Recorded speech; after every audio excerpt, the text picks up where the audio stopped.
Well, hello everyone, and welcome to East-West Healing Space. And we are going to do our Monday I Ching reading. And if you like these readings, please hit that like button and hit that subscribe button. It really helps to grow the channel. You know how that works. YouTube loves it if people actually like the content. So today is Monday, the 31st of March, the last day of March. Tomorrow is April Fool's. So today we're asking the question, as we usually ask, what is the message that we need to know for today? What is our message du jour? Du jour. All right, the I Ching always knows. It's not a stupid oracle. We have a tail, we have a head, and we have a head. Okay. So we're starting out with a yin line. I'm going to write this down here. 3, 31, 25. And I'm going to start with a yin line, which is an 8 in this case. It's an unchanging yin line. And if you don't know what I'm talking about, you can go back and I will attempt to put some links in the description below. Mercury's in retrograde, so the last time I tried to do that, it didn't work. But I'll try to link back to some previous videos that I've done explaining these things. What do we have here? A head, a head, a head. Aha! We have a changing yang line.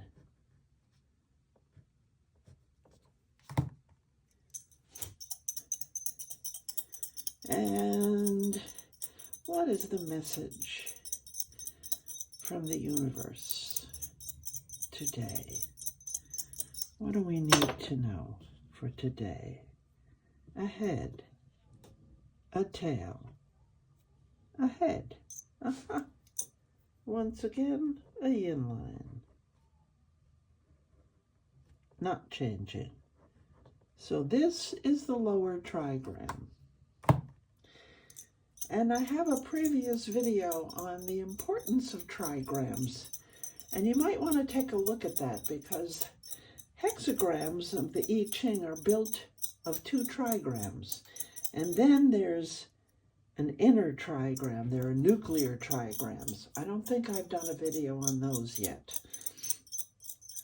But you can keep going in depth and more and more and more, just like everything else from Chinese culture. It may look simple on the outside, but it's very deep.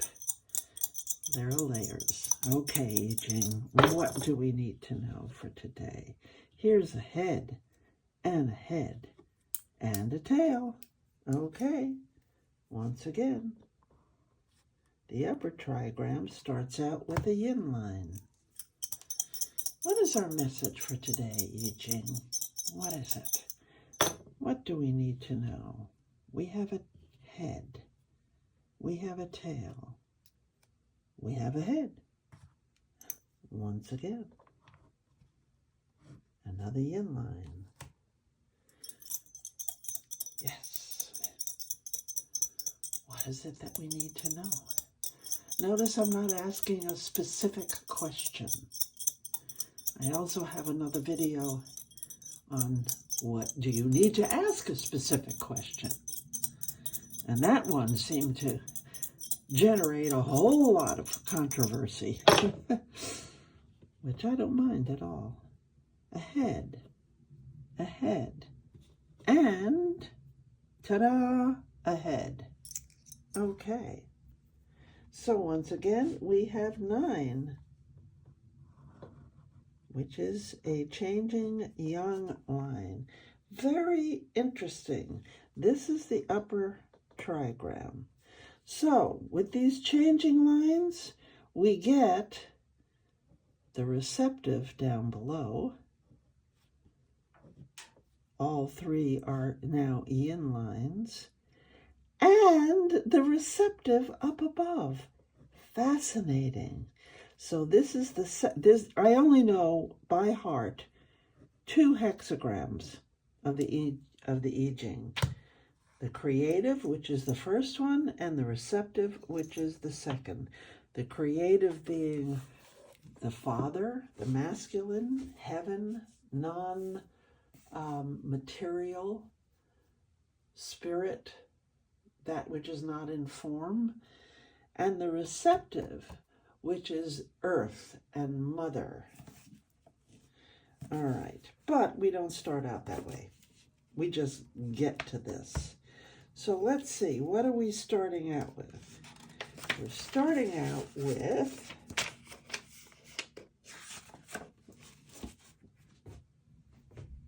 let's put this here.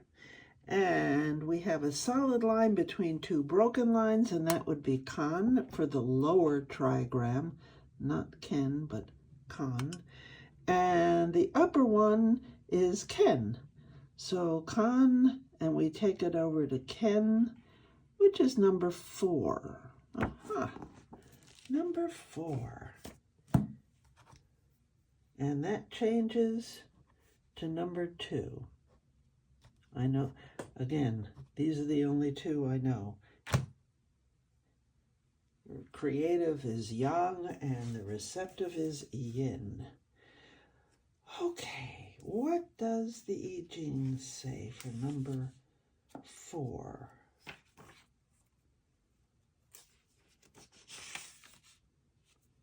Oh my gosh. Oh my gosh. I have to laugh. Youthful folly. I think I talked about this last time. The only time I've ever gotten youthful folly is when I keep asking the same question over and over again. And this is the first time I've asked this question today. I ask this question every single time I consult the I Ching for these readings. I do private readings for myself and for friends and for people who want private readings. But for this channel, I only ask the general question, what do we need to know? Because I don't know what's going on in your life, okay? So youthful folly, this is hysterical. Keeping still, the mountain up above, and the abysmal water below. Okay. The abysmal water has a downward direction, and the mountain is, as it says, keeping still. We are reminded of youthful and folly in 2 different ways. The image of the upper trigram, Ken, is the mountain. That of the lower Kan is water. The spring rising at the foot of the mountain is the image of inexperienced youth. I would hardly call myself, I'm not in that category. Keeping still is the attribute of the upper trigram. That of the lower is the abyss, danger. Stopping in perplexity on the brink of a dangerous abyss is a symbol of the folly of youth. However, the 2 trigrams also show the way of overcoming the follies of youth. Water is something that of necessity flows on. Yes, it does. When the spring gushes forth, it does not know at first where it will progress, where it will go, but its steady flow fills up the deep place, blocking its progress, and success is attained. Okay. Let's see. the judgment. Youthful folly has success. It is not I who seek the young fool. The young fool seeks me. At the first oracle I inform him. If he asks 2 or 3 times, it is importunity. If he importunes, I give him no information. Perseverance furthers. I promise you. I promise you, E.G., this is the only time today I've asked this question. All right, then we have the image. A spring wells up at the foot of the mountain, the image of youth. Thus the superior man fosters his character by thoroughness in all that he does. Okay, that I can understand. Then we have the 2 lines that we read are the changing lines. So this is 9 in the second place. Sorry. 9 in the second place. So let's see. I hope you can see that. 9 in the second place means to bear with fools in kindliness brings good fortune. To know how to take women, what? Brings good fortune? The son is capable of taking charge of the household. Ah, yes, the masculine rules. Well, this is from a different time. Then we have 9 at the top. Means, in punishing folly, it does not further one to commit transgressions. The only thing that furthers is to prevent transgressions. Okay, so we'll go and talk about that one after we examine the second hexagram,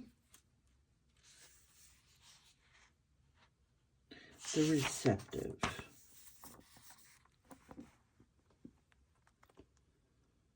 As you can see, we have earth above and below.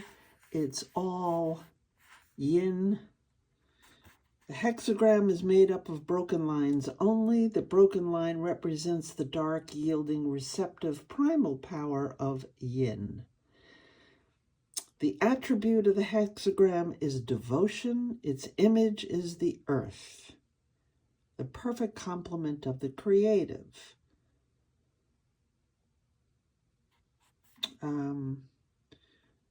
The complement, not the opposite. For the receptive does not combat the creative, but completes it. You know, they say in Chinese philosophy that women hold, that women hold up half the sky. So the feminine is the complement of the masculine, and without both sides, I guess we could all become Chicken Little and the sky would fall. All right. We'll go into this in more depth when I do my take on all of this. The judgment. The receptive brings about sublime success, furthering through the perseverance of a mare. They always have the mare with the earth. Okay? It's always the female, solid form, devoted animal. If the superior man undertakes something and tries to lead, he goes astray. But if he follows, he finds guidance. Okay, this is where the feminine leads. It is favorable to find friends in the west and the south, to forego friends in the east and the north. Quiet perseverance brings good fortune. Okay, and then finally the image. Here you go. The earth's condition is receptive devotion. Thus the superior man who has breadth of character carries the outer world, not necessarily the inner one. Okay, so let's talk about these two. Okay, so Obviously, I did not ask the question over and over again. So I thought about this, and what comes to me is, in this case, what it is a matter of timing. And of course, as always with the I Ching, it's about developing your own character, your inner character. So, what do I mean by this? In youth, when we are young, there's a lot we don't know. And we can make mistakes. So what do? Well, if we have any sense, we seek counsel in those that are wiser. Okay? It's not the youth that seeks me. What was it? What is it? Youthful folly. Where is it? It is not I who seek the young fool seeks me. So you have this image of a mountain which is calm, which is immovable, it is strong, it is like the earth. Then you have this gushing spring at the base of this mountain. And when that spring first starts to spill its water out, that's youthful. And when that water starts coming out, the water doesn't know where it's going. It's just flowing downhill. So over time, it says that there's success and perseverance furthers, and that there's success. And that's because over time, we mature, we learn, we develop, we get better, and especially if we seek out the wise man. Once you start seeking out the wise man, then you're not just stuck in that youthful folly place, okay? So,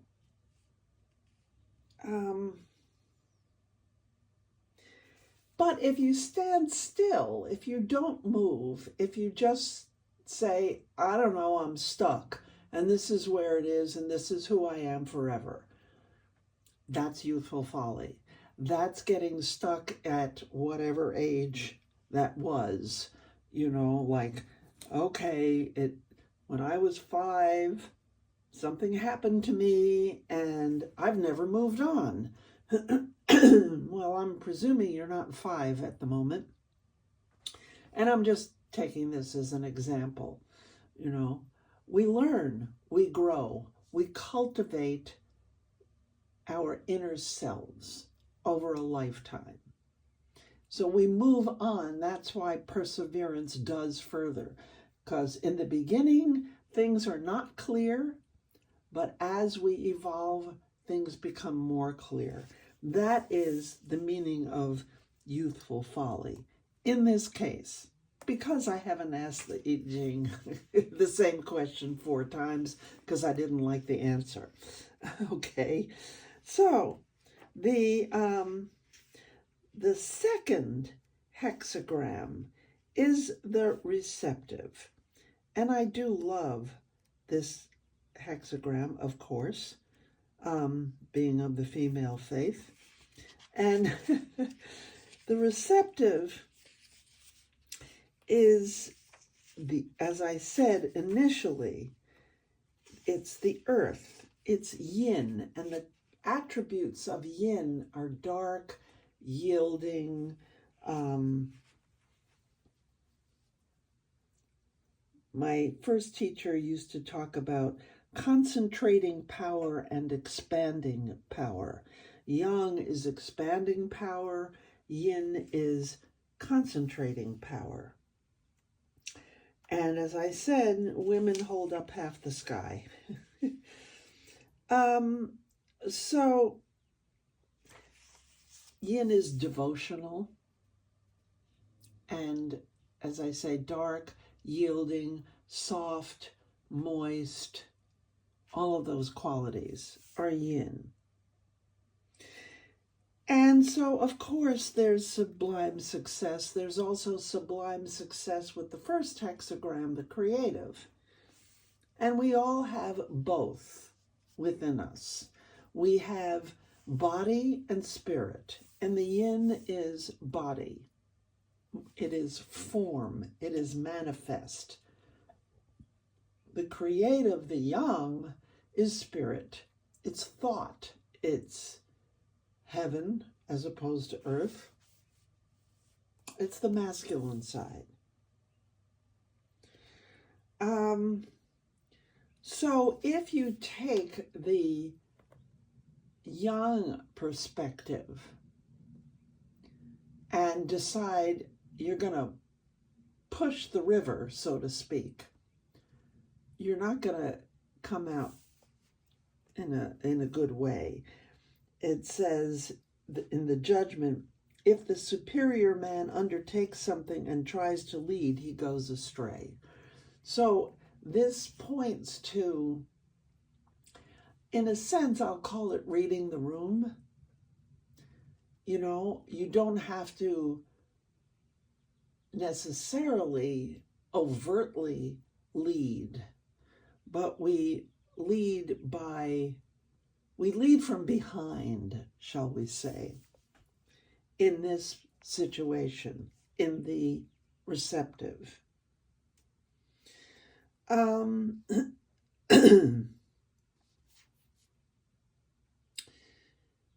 What else do I want to say about the receptive?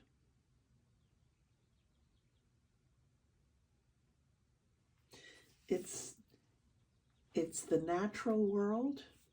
It's the harmony of nature.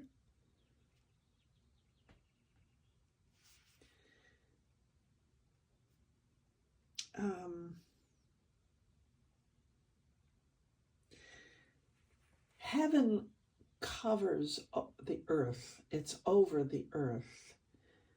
And the earth is what carries everything that's alive. So it's a foundation. It's a foundational principle. So this is really talking about that foundational principle. And it's a resting state, it's a quiet state. And in a sense, it's the female side of the mountain in this first hexagram. The mountain stands still, and so does the receptive, because the mountain is part of the earth. And we know the earth is turning, etc., and that there are volcanoes and such, but basically the earth is solid and it stands there and it receives everything, the good, the bad, and the ugly. So that's where this is going. Okay, we go from seeking advice, seeking counsel to make the proper moves. And where those proper moves take us is to the receptive, to the strength of the mare, the earth that can hold all things. I hope that you resonate with this reading, and please do let me know. Leave a comment, hit that like button, share it with anyone you think, aha, they need to hear this, because it's a way of helping more people. And that's what this channel is all about, helping more people. Okay, I'd love to hear from you, and I will see you next time. Bye-bye.